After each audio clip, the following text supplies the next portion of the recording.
ตอนเช้าเวลา 6:00 น.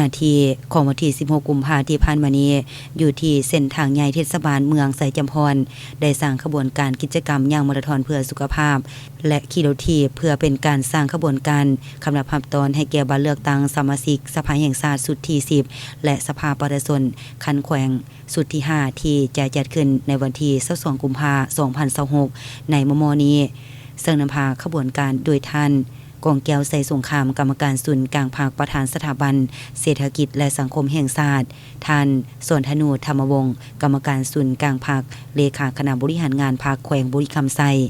มีประธานผู้แทนรับสมัครเลือกตั้งสมาชิกสภาแห่งชาติสมาชิกสภาประชาชนคันแขวงคณะประจำภาคเมืองหัวหน้าองค์การคณะองค์การพนักงานรัฐกรและนักเรียนหูปัญญาชนตลอดฮอดพ่อแม่ประชาชนภายในเทศบาลเข้าร่วมอย่างเป็นขบวนการอันฟดฟื้นมีเนื้อในความหมายอย่างลึกซึ้ง